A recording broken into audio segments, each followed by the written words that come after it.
toujours un plaisir de vous retrouver et de savoir que par cette plateforme, vous pouvez retrouver votre estime de soi, vous relever et surtout vous inspirer au travers de parcours qui passent par ce plateau. Alors madame, monsieur, bonsoir et bienvenue à ce nouveau numéro de votre émission Admirable. Alors pour ce soir, il n'est pas seulement question d'un parcours ou d'une vie, c'est un modèle, une formule et surtout un schéma de réussite. Madame, monsieur, je reçois une dame, je vous la présente. Elle est née ici à Kinshasa le 11 mai d'une certaine année. Elle est servante de Dieu et entrepreneur dans plusieurs domaines.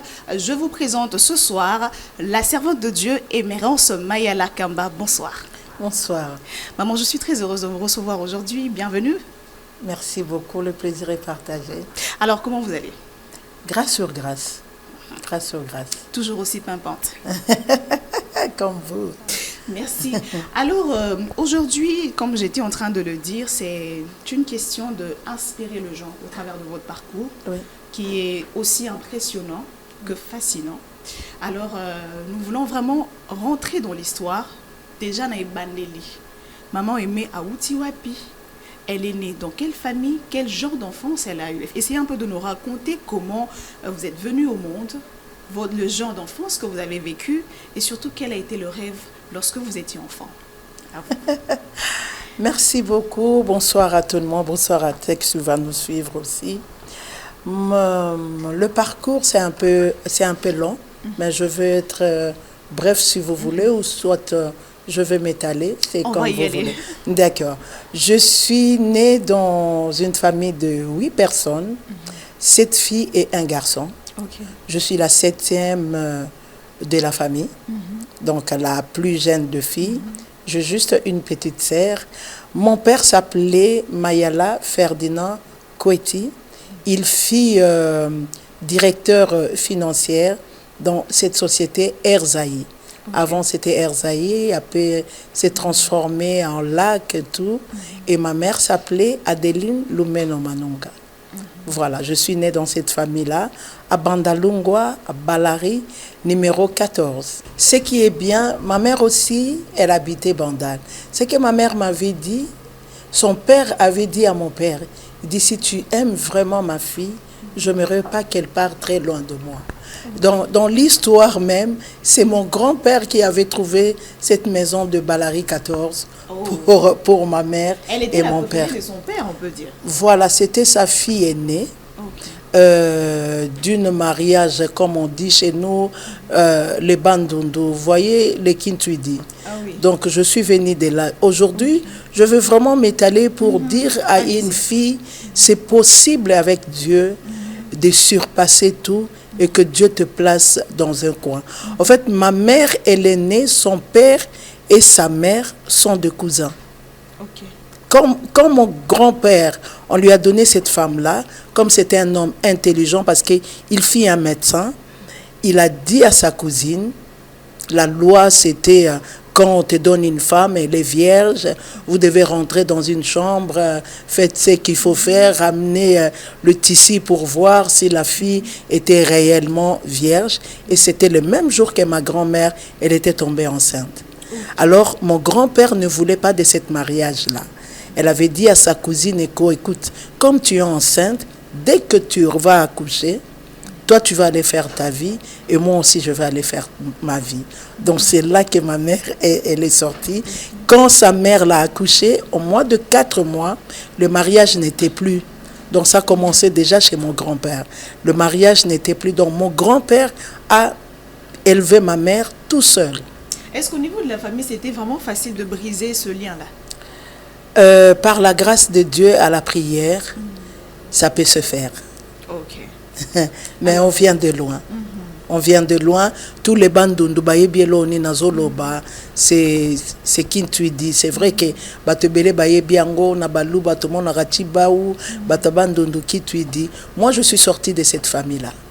Je suis sortie de cette famille-là. Alors, maman habitait Bandal. Oui. Elle vous a mis au monde. Maman aimait à Botami. Quel a été le genre d'enfance au Yozalaina? Voilà. Maman aimée, elle est née. Je suis née la 7e de la famille. À l'époque, je ne sais pas s'il y avait des échographies comme maintenant, mais mon père attendait un garçon. Ok. mon père attendait un garçon. Ça, c'est ma mère qui m'a raconté l'histoire. J'étais la fille de trop pour mon père. Et quand ma mère a accouché, c'était encore une fille. Et mon père a dit à ma mère, c'est encore une fille. Je crois que tu dois retourner d'abord chez ton père. Ton père doit t'apprendre comment faire le garçon. Parce que nous sommes 8. L'aîné, c'est une fille. Et le deuxième, c'est un garçon. Et tous les restes, c'est les filles. Donc moi, ma mère m'a mis au monde. Dès l'hôpital, elle était rentrée chez son père. Ça a commencé par là. Ça, c'est côté spirituel. Je vais rentrer après. Ma mère, elle est rentrée chez son père. Son père l'a accueillie. Pourquoi? Parce qu'elle a fait encore une autre fille de trop. Donc, c'est ce qui... Bato Baye Binga, je suis comme un garçon manqué. Okay. Parce que ma mère m'a élevé vraiment comme un garçon. Comme mon père voulait un garçon. J'étais un garçon manqué, donc je jouais pas trop avec les filles. Je jouais au foot, kicker, dame. C'était vraiment ça ma jeunesse. C'était un peu ça. Alors, on va évoluer. On vous a élevé comme un garçon. Ouais. Vous étiez chez votre grand-père, c'est ça? Non, non. À l'âge de 8 mois, 9 mois, mon père, il est retourné pour demander pardon à ma mère ainsi qu'à son père. Parce que son père ne voulait pas. Ce que je vous dis, c'est ce que ma mère m'a raconté. Okay. Au bout de 3 mois, ma mère avait envie de retourner chez son mari et son mari aussi. Mais son père a dit, comme ton mari t'a ramené ici, c'est qu'il veut dire qu'il n'y a plus de mariage. Donc ma mère me laissait à la maison, comme c'était Wombo Balari, c'est juste à pied. Quand son père n'est pas là, il allait encore chez son mari. Et au bout de 8 mois, c'est vrai que mon père est venu demander pardon à ma mère ainsi qu'à son père. Et nous sommes retournés à Balari 14. Donc, j'ai déjà manqué cette grâce-là de sortir de l'hôpital et être bébé, d'être chéri par mon père et par ma mère. Donc, j'ai été plutôt chéri par mon grand-père. Je crois que mon grand-père voulait combler cette vide-là que ma mère... Vous voyez, vous venez d'accoucher, une fille, tu as besoin de rester avec ton mari et tout, mais tu es resté encore avec ton père, chez tes parents aussi. Je ne sais pas comment est-ce que c'était passé. Moi, je dis ce que ma mère m'a raconté. Mais quand je posais encore des questions, il me disait, ah non, arrêtez de poser encore des questions parce que tu me relèves encore de souvenirs. Je dis, bon, ok, mais je voulais quand même savoir qui j'étais. Alors, vous grandissez. Est-ce que ça avait affecté votre enfance? Ça n'a pas affecté mon enfance parce qu'à l'âge de 4 ans et demi, mon père, il était mort. Donc, je n'ai pas de souvenir de mon père. Okay. Je n'ai jamais appelé papa dans ma vie, dans la maison. Je ne sais pas, peut-être quand j'avais 1 année et 2 ans, mais je n'ai pas de souvenir de ça. Donc, je grandis qu'avec ma mère.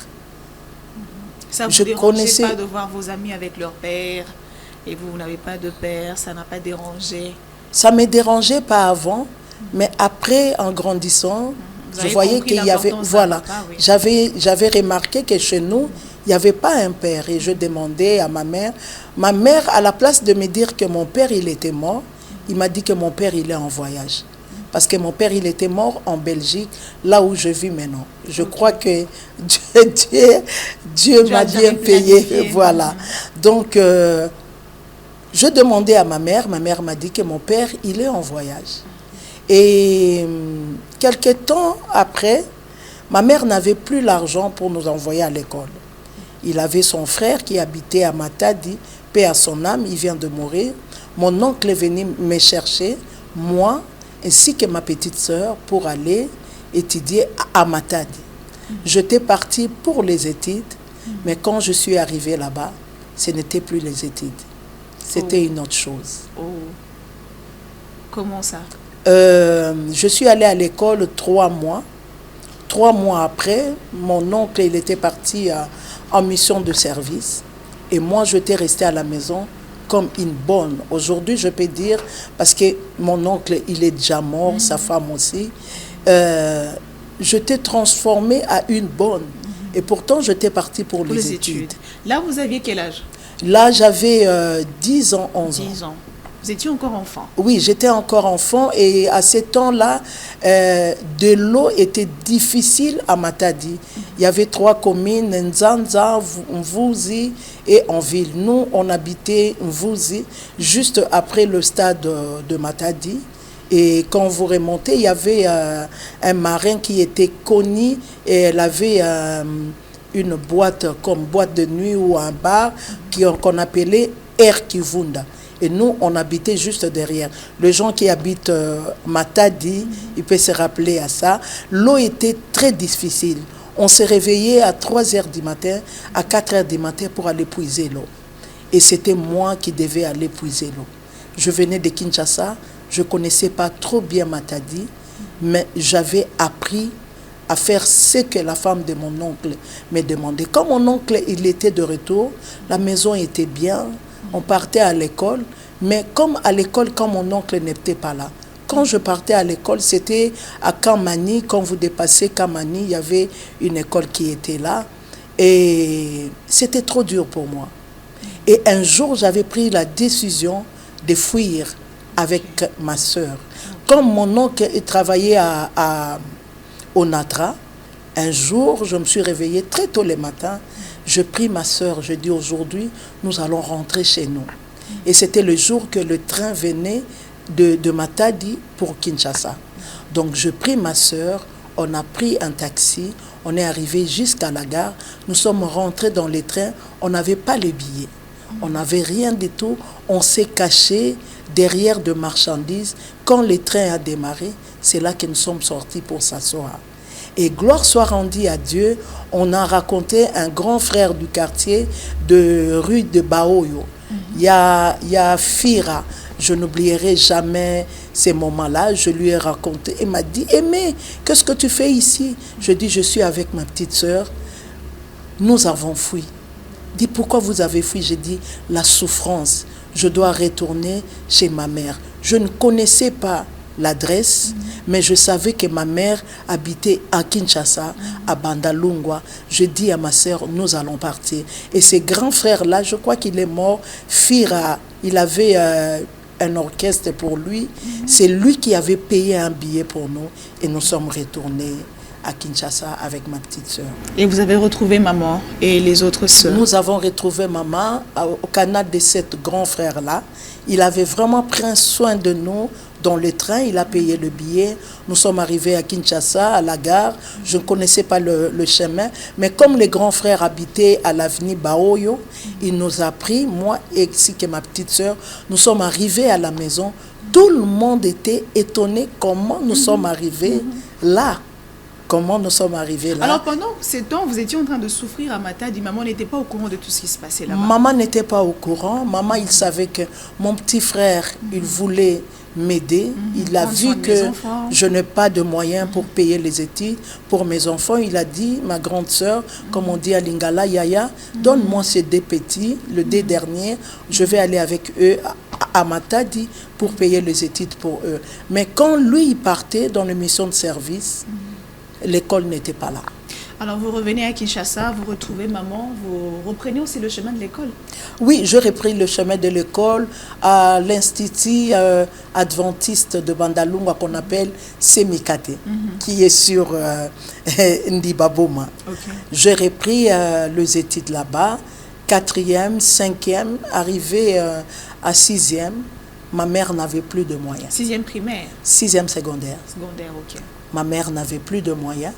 Et vous savez, à l'époque, pour passer les examens d'État, il fallait aller dans un maquis, il fallait acheter des choses, il fallait payer. Ma mère n'avait pas de moyens. Et je me suis arrêtée là. Ok. Alors, vous vous êtes arrêtée à ce niveau-là? Oui. Quelle a été la suite? La suite, comme une jeune fille, comme toute une jeune fille, ma mère, elle faisait de chant. J'allais au chant, Kosala Bilanga, na maman Nabiso, l'aider un peu. Et arrivé à la fin, vous savez, là où ma mère travaillait, c'était à côté des camps Kokolo. Donc, ceux qui te connaissent biloko, ceux qui collent, au mona tolamuki na tongo toyeboye bandunda basi ba yibi biloko bazui. Et ma mère avait pris cette décision. Elle dit, écoute, on va plus attendre de clientes pour venir acheter le bitekuteku, matembele, l'oseille, ingaï. Maintenant, quand c'est poussé, moi-même, je vais l'accueillir et vous allez aller vendre. Tout de notre sœur, il ne voulait pas faire ça. Mais moi, je n'avais pas le choix. Moi, fierté, moi, si on a... Bon, cette fierté-là, je n'avais pas ça. Parce que je voyais la souffrance dans les yeux de ma mère. Un jour, j'ai pris ma mère, elle était en train de prier. Et dit, Seigneur, si tu peux me prendre, mais ne me prends pas seule, prends-moi avec tous mes enfants. Je me suis rendu compte, Dieu doit le prendre avec tous ses enfants, donc elle veut mourir avec nous tous. La souffrance était intense. La souffrance était intense. Que ma famille me pardonne. Je dois quand même parler de quand même parcours. Une histoire qui inspire. Voilà, c'est cette histoire pour donner l'espoir aux autres. Pour dire, le père ne peut pas être là. L'aide ne vient pas toujours des oncles ou des tantes, mais l'aide vient de Dieu. Amen. Surtout si vous croyez vraiment à ce Dieu-là, le Père des orphelins, Dieu est capable de faire plus que ce que j'ai vécu dans ma vie. Moi, je suis allée, j'ouvre une parenthèse, moi, je suis allée en Europe. Jusqu'aujourd'hui, je ne sais pas ici à Kinshasa où on fait le démarche pour avoir le passeport. Okay. Je ne connais pas ça. Je suis sortie de la retraite à l'aéroport de Njili, de Belgique, jusqu'aujourd'hui. On va y arriver, mais on veut savoir au fait. Maman a commis Kobuka, Binubuki na côté kaka. Oui. Vous avez fait combien de temps dans l'exercice voilà? Je ne saurais pas te dire le temps précisément, mais je crois que ça fait au moins plus d'1 an. Okay. Plus d'1 an. Mais comme on partait très tôt le matin, donc tokendaka bilanga tongo penza, maman a bouki o fois bouka parce que soko bouki yango il faut soukola. On allait à pépinière, tu vois, dans l'eau, maman elle lave et tout, elle me donne. C'était comme quelque chose des secrets comme ça. Il n'y a pas beaucoup de gens qui savaient que moi, j'allais vendre les bitekuteku, le pondou et tout, le feuille de manioc. Il n'y a pas beaucoup de gens qui savaient ça. Parce qu'on allait vers 4 heures du matin, on part là-bas en pépinière, maman fait ça, moi je pars. En fait, je partais vers 7h30, au plus tard 12h, 12h30, 13h, je finissais déjà. Je rentrais à la maison. Comme on dit ici à Kinshasa, on a au Chamoué. Voilà. Donc, au Chamoué, et la manière dont j'étais, il y a d'autres personnes qui achetaient, ils m'appelaient, ils me disent, oh, petite, yo, ozoteka bitekuteku boy. Moi, naïsa bon, ngana zoteka. Ceux qui bokosomba bosombi. Donc, il y a d'autres personnes qui achetaient juste en me voyant, parce que je partais, et c'est ce que je voulais dire aussi. Donnez de la valeur à ce que vous êtes en train de faire. Ça. C'est très important. Même si vous vendez les poissons salés, regardez là où vous vendez les poissons salés, que ça soit... Voilà. Ça donne pas envie au fait. Je jouais un peu avec...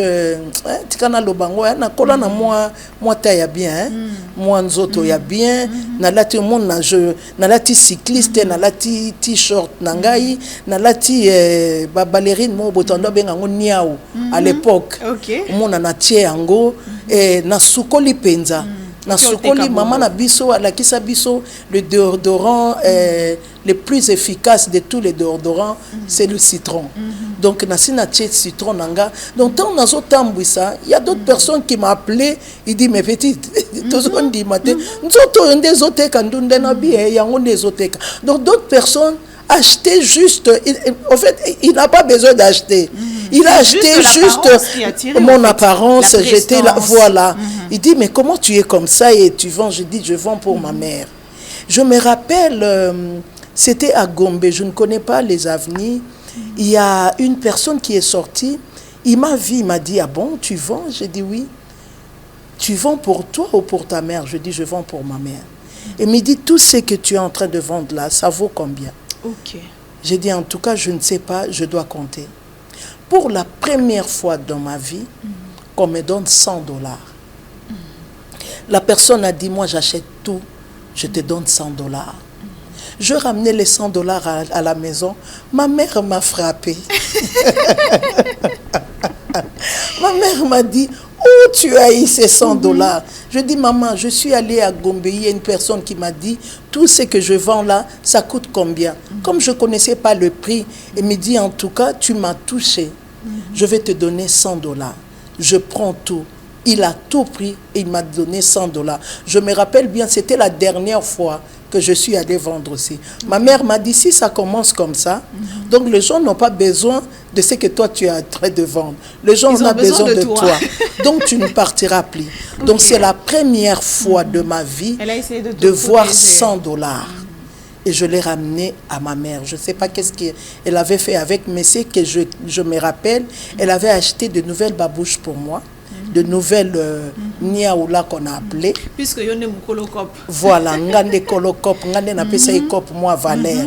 Donc voilà, mais on était nombreux. Oui, oui. Bayaya nanga mususu il s'arrêtait juste à Roboa Kamai na Bilanga, Yakokona, parce que nous tous on a passé par là. Okay. En tout cas, toute ma famille, quand on partait même avec les arrosoirs, on chantait en traversant cette grande boulevard-là, on chantait avec joie.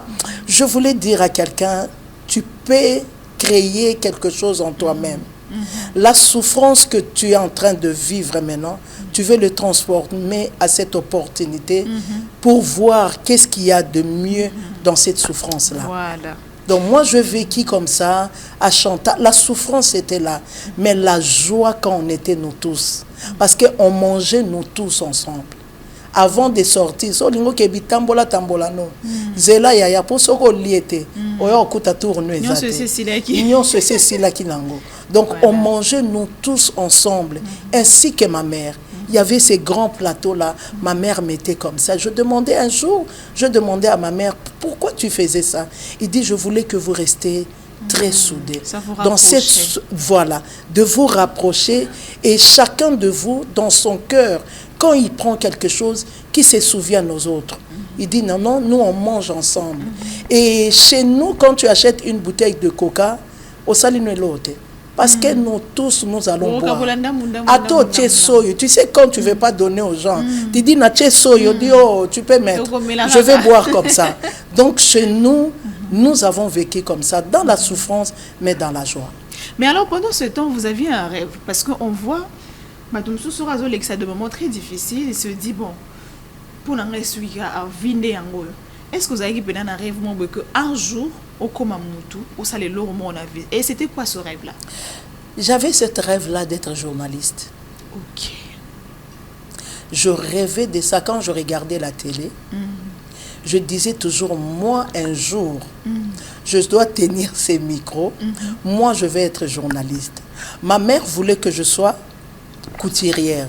Comme j'aimais beaucoup s'habiller, moi en tout cas, Elambé Toboka, je dois chercher l'aiguille, tout doit être bien. Moi, l'habit qui n'est pas repassé, je ne le mets pas. Aujourd'hui, c'est pas parti. Je dois aller chercher le fer à repasser et tout. Et quand je disais à ma mère, j'ai dit, moi je vais être journaliste. Malheureusement, je bégayais tellement. Ok. Et ma mère me disait toujours, Nali kukumanayo, nani akozoayo vraiment. Nali kukumanayo, parce que je bégayais, si tu m'envoies aller acheter soit quelque chose ou aller appeler quelqu'un, tu dois prendre soin d'écrire. Parce que si tu n'écris pas, je ne pars pas. Parce que je bégayais tellement, je dois taper mon pied comme ça, me frapper pour parler. Et moi, j'avais ce rêve-là de devenir journaliste parce que je voulais être connue. Et entre parenthèses, ce n'était pas une forme de complexe pour vous? Complexe de quoi? Parce que moi, je n'avais pas le complexe. C'est ma mère qui avait peur de moi, en fait. Okay. C'est ma mère qui disait, Bakozoyote, la manière dont tu parles, comment tu vas passer le journal? À bégayer? Bon. Ma mère me rappelait toujours, dit, regarde comment tu parles. Bonjour. Comment tu vas être journaliste et comme ça? J'avais ce rêve-là d'être journaliste. C'était vraiment le rêve que j'avais. Alors, vous grandissez à Jésus-Kende. Comment est-ce que vous avez pu changer la situation, en fait, de la vie? La situation de la vie s'est changée. Je recule un peu. Parce que quand mon père il était mort, on devait avoir quelqu'un pour lui remplacer. Ma grande sœur aînée, elle n'avait pas encore fini ses études, mais elle n'avait pas le choix. C'est elle qui devait remplacer mon père à Erzaï, à l'époque. Bon, moi, j'étais trop jeune, ça je le sais quand je suis grandie. Vous savez, quand vous prenez la place d'un père dont vous êtes devenu vous-même le père pour tout le monde, vous voyez. Et quand ma sœur a remplacé mon père, toutes les personnes qui travaillaient à Erzaï, ils avaient droit de billets gratuits. Vous avez droit de billets gratuits pour partir partout dans le monde. En Afrique, ici au Congo, Lubumbashi, je me rappelle qu'on était parti à Kisangani avec le billet gratuit. Donc, il fallait qu'un enfant remplace mon père pour profiter toujours de cet avantage-là. Et ma sœur aînée, elle était partie en Europe à vacances, comme elle avait droit des billets gratuits. Quand elle est partie en Europe, quand elle est retournée, ça lui a tiqué. Il dit, pourquoi pas envoyer mes sœurs en Europe aussi, comme ça ils vont chercher et appeler une après l'autre pour un peu sortir de cette situation. Donc la vie a basculé par rapport à ça. Alors elle vous a appelé, c'était vous la première à partir ou non, c'était pas moi la première à partir.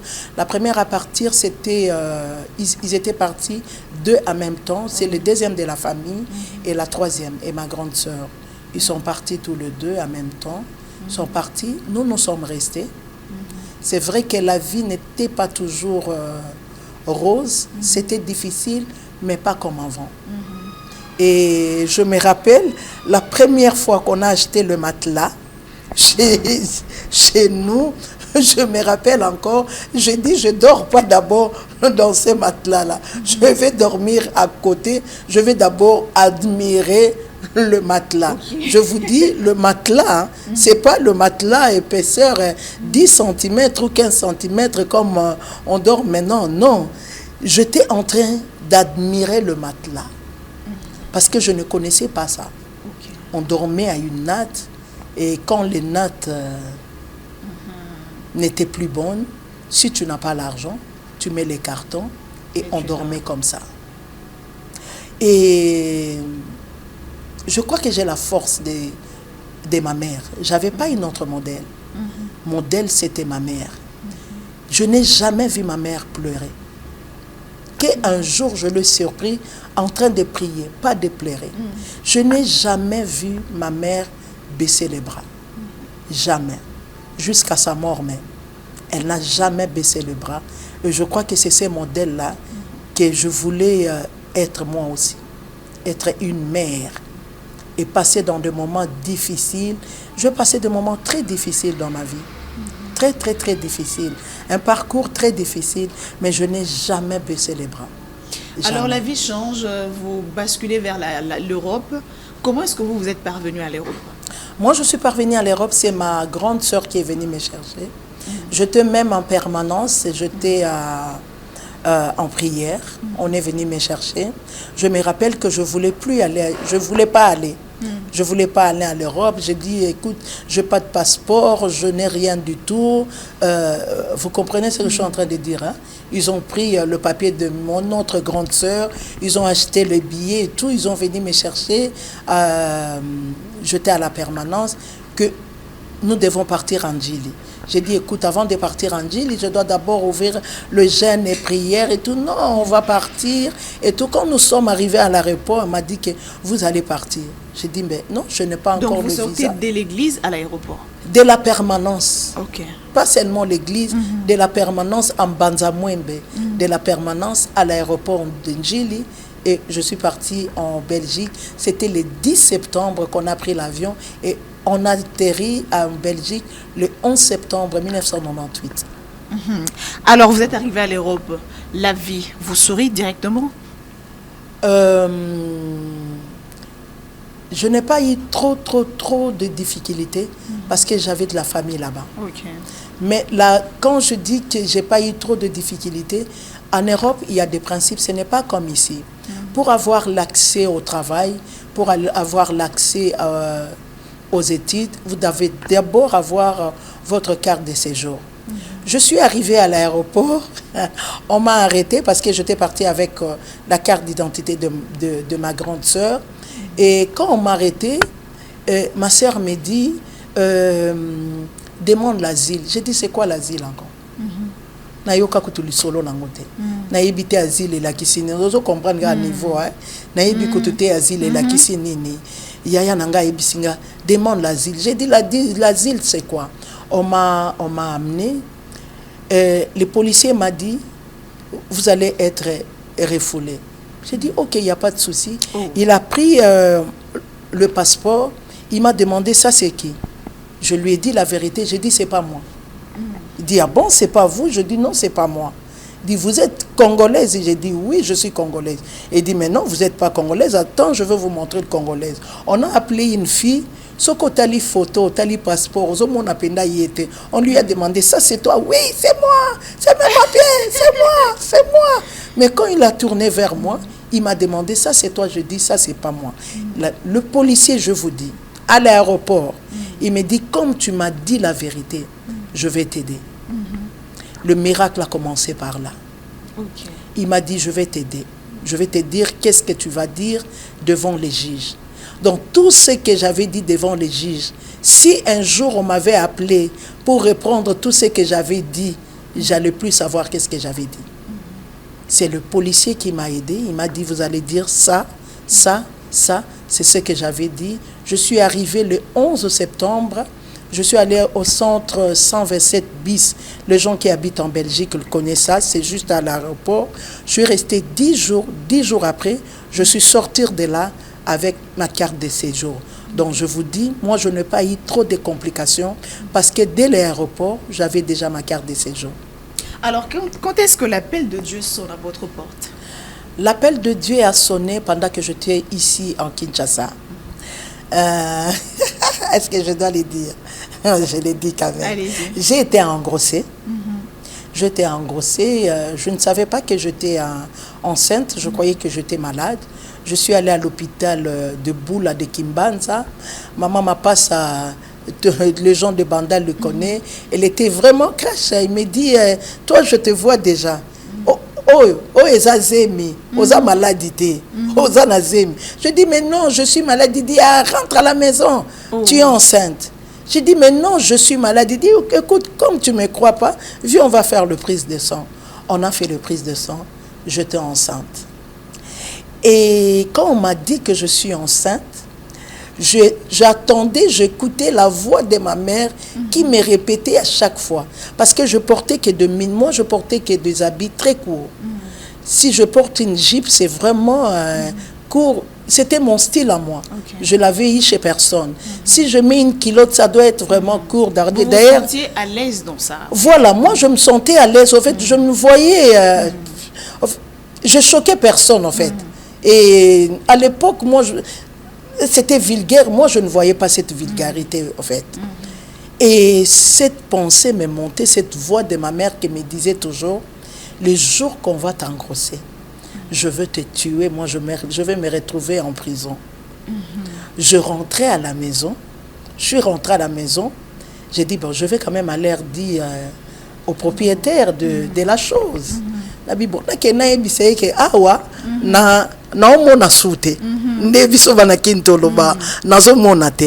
Je suis allé lui dire, je dis, écoute, il m'a dit ceci. So tangi kombo na makambo na obomayo. Donc nazoyo ka voya maman nanga na obomayo, mukolo makambo pa lobi na kobomayo. Comme il habitait à Kimvula, je rentrais maintenant à la maison. Je pleurais, je me dis à moi-même, je n'ai pas d'argent pour avorter. Qu'est-ce que je dois faire? Et en rentrant, il y avait un garçon qui m'a appelé. J'ai dit, pourquoi il m'appelle encore? En plus, j'avais toujours les mini-jupes là. J'étais enceinte, mais j'avais une très belle taille. Hein. J'étais enceinte déjà de 4 mois, mais ça ne se voyait pas. Moi, je venais à l'église jusqu'à enceinte de 7 mois. Personne ne savait que j'étais enceinte. Et Le frère m'a appelé. Il m'a dit bonjour. J'ai dit bonjour. Il dit, écoute, la situation que tu es en train de passer là, Dieu est capable de te restaurer. Nasa motema na bi so ochalito ichaka so na ondima na ndimi so pe na boya na boyi. C'était l'ancien Willy. À l'époque, c'est le frère Willy. Il m'a dit ceci, Dieu est capable de te restaurer. Dieu est capable de t'amener très loin. Si tu viens aujourd'hui à l'église, je sais que Dieu a une parole pour toi. Aloba ki yango na lingala moko et kotinga na motema natunie osilisi abi oui j'ai fini. Quand je partais liloba wana ezaki na ngai. Dieu est capable de faire quelque chose pour toi. Maintenant, c'était un combat avec les paroles que ma mère me disait. Le jour qu'on va t'engrosser, je vais te tuer. Et cette parole que les frères là m'avaient dit, Dieu est capable de faire quelque chose dans ta vie. Je suis rentrée à la maison. J'ai attendu l'heure comme il m'avait dit. À 16h30, je suis arrivée à Mangembo. Comme j'avais honte, et voilà. Et il y avait les endroits, il y avait un endroit qu'on appelait ça garage. Côté il y a garage. Et ces jours-là, il y avait un papa qui avait prêché, Papa Lundu. Ce n'est pas pour rien. Aloba ki on a lingala. Alobi ezana pambate nzambe ya memi yo na nzela wana. Okoki kozala taba violer yo. Ozui zemi ya viol. Mais nzamba yebi pourquoi ozui zemi wana. Cette prédication, c'est ça qui m'a laissé à l'église de Mangembo. Depuis 1994, je suis venu à Mangembo jusqu'aujourd'hui. Et j'ai un grand garçon qui aura 30 ans le 31 août. Gloire à Dieu. Dieu m'a fait grâce, comme je disais hier ou avant-hier, j'ai eu la malchance et la chance. Malchance pourquoi? J'étais une jeune fille avec un bébé. Et la chance pourquoi? Si je n'étais pas enceinte, je ne sais pas comment est-ce que Dieu voulait faire des choses pour m'appeler vers lui. Mais au travers de cette grossesse, je connais Dieu et jusqu'aujourd'hui. Alors, vous êtes également entrepreneur. Déjà, avant de basculer de ce côté-là, vous étiez en train de rentrer à la maison avant d'annoncer à votre maman la nouvelle. Et un frère vous parle en cours des routes comme une sorte de prophétie. Est-ce que vous croyez en la prophétie? Oui, je crois en prophétie. C'est important dans la vie. C'est très important. La Bible dit ceci, un peuple sans révélation, c'est un peuple sans frein. La révélation, c'est quelque chose qui est caché. Quand on te révèle quelque chose, tu as la conscience de là où tu vas partir. Un peuple sans révélation, c'est un peuple sans frein. Si tu n'as pas la révélation, tu n'auras pas le frein et tu n'auras pas l'avenir. La prophétie est très importante. Il y a même dans la Bible qui dit examiner la prophétie. Ne le refusez pas, mais tu dois l'examiner. Je crois qu'il y a plusieurs personnes. Pourquoi je parle plusieurs personnes? Dans la Bible, il y a personne, Manoama. Sa femme a été visitée. Manoama a prié à Dieu. Il dit, si c'était réellement toi, reviens encore. Ça, c'est aussi une manière d'examiner la prophétie. Voilà. On a dit à ma femme qui est stérile, qu'elle tombera enceinte. Moi, je n'étais pas là. Seigneur, si c'est toi, reviens encore. Et comme Dieu revient toujours, c'est lui-même qui a dit la gloire de la deuxième maison sera plus grande que la gloire de la première maison. Il m'a dit, vous me chercherez, vous me trouverez si vous me cherchez de tout votre cœur. Dieu aime ces jets de cache-cache. Ces jets de cache-cache là, c'est ça la prophétie. C'est très important. Et que dire aujourd'hui de la façon dont ça...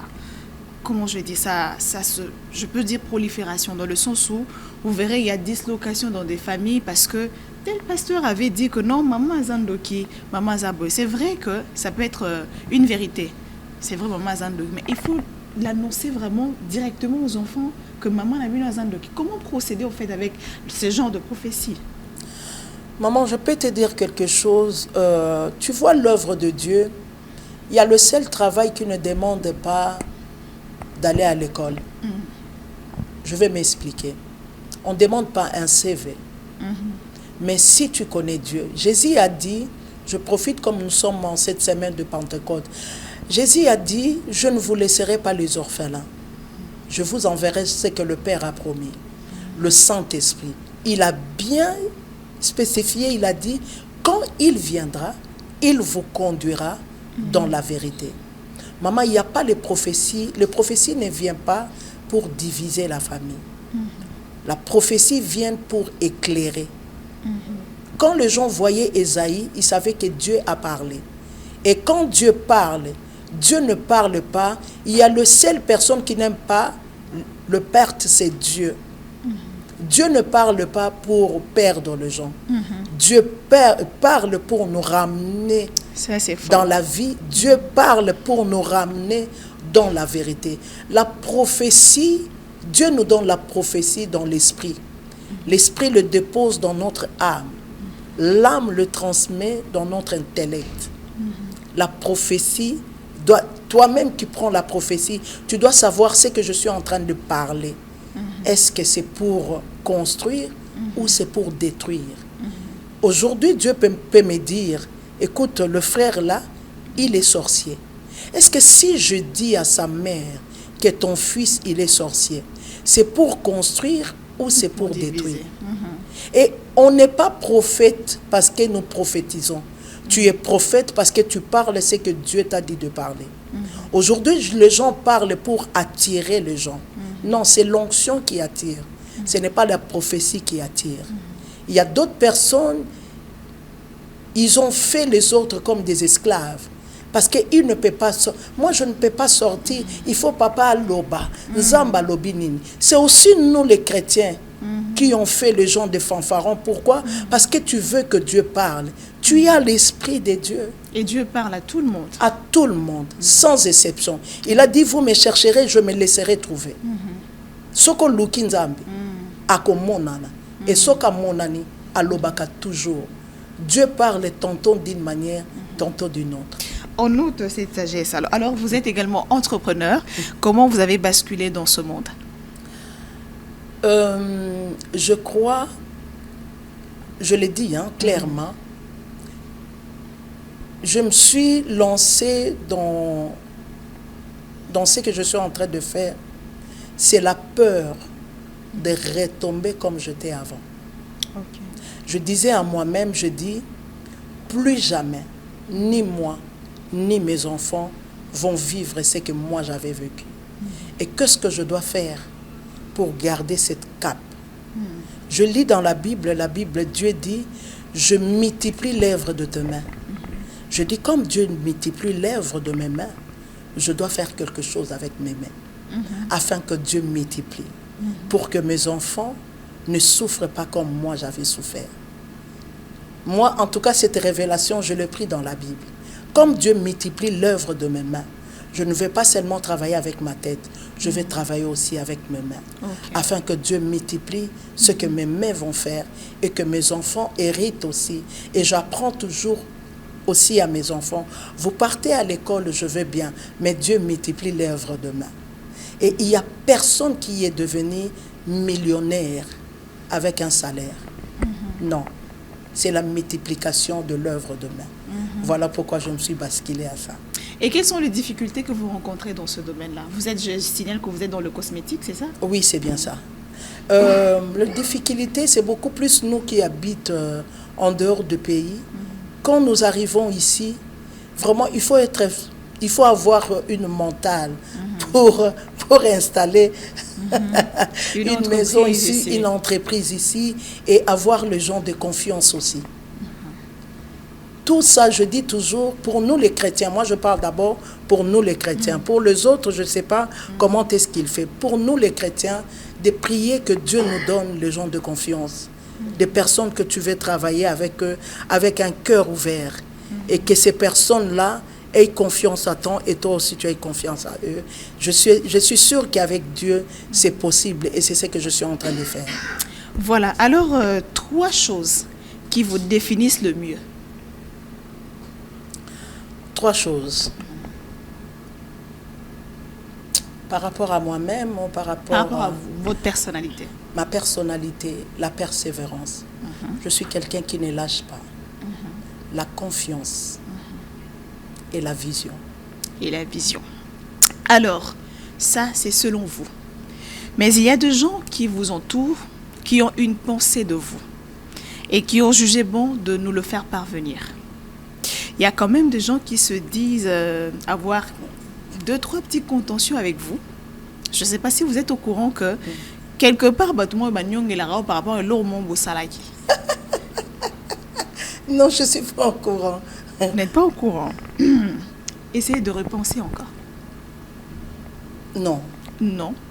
Je ne Ok. vois pas en tout cas. Alors, on va le découvrir tout de suite. Vous allez juste regarder là, de ce côté-là. Et c'est parti.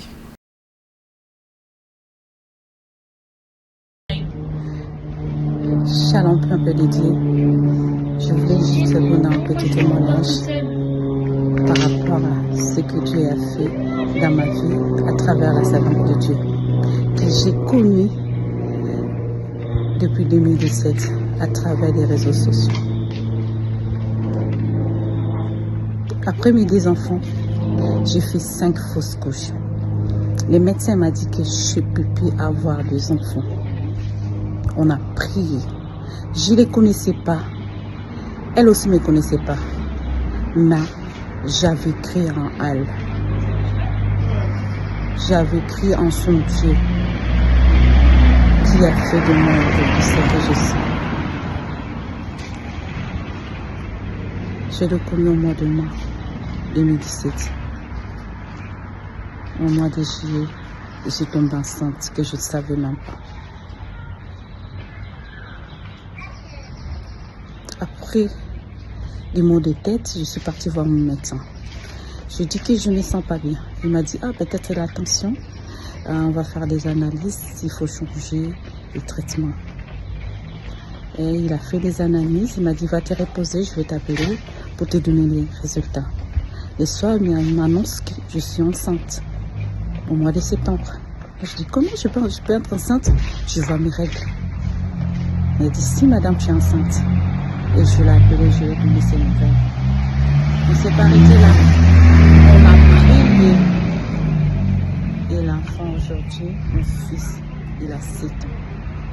C'est pour cela que je rends grâce à Dieu de m'avoir permis de raconter sa servante de Dieu. À travers elle, j'ai mon fils. C'est pour cela que je dis merci à Dieu et merci à maman Émérance que j'aime beaucoup de tout mon cœur. Maman nanga nzamba pambola yo moko yebinde na lingaka taka la lembi naza ko lemba makasi na lobi na sala témoignage oyo eza ebele soki na lobi na banda wa toza journée mobimba nzamba pambola oyo sikoleka apesa su makasi ya kokontinue su mosala na ye. Amen. Bye. Coucou maman aimée, je voudrais aujourd'hui te dire qu'il y a des rencontres dans la vie qui bouleversent, des rencontres qui perturbent. Et tu as été une rencontre qui dépasse le mot dans ma vie. Notre cheminement depuis maintenant 1 année est une lumière qui éclaire les zones d'ombre qui existaient dans ma vie. Je remercie et je prie Dieu pour celle que tu es. Je remercie Dieu pour tout ce que tu fais et tu réalises dans ma vie. Ton intercession, tes 5 heures du matin, où tu ne me laisses pas dormir. Tu appelles. Tu es comme un soldat qui combat sans relâche. Tu nous rappelles. Tu nous appelles. Tu es debout. Tu ne dors jamais. Tu ne te fatigues jamais. Je voudrais te dire merci. Je suis reconnaissante de tes sacrifices. Où chaque matin, lorsque je dors, toi tu es debout, devant ma maison, en train d'intercéder, de prier, d'apporter mes fardeaux, d'apporter devant le Seigneur mes rêves les plus fous. Merci. Merci pour ces instants qui semblent parfois si petits, mais qui ont marqué ma vie, qui ont marqué mon cœur. Ma prière cette année est que Dieu te le rende centuple, que tu puisses profiter de chaque instant, que tu puisses bénéficier de chaque sémence que tu as plantée dans chacun de nous, que tu as plantée dans moi. Merci d'être là. Je t'ai aimé hier, je t'aime aujourd'hui et je t'aimerai toujours.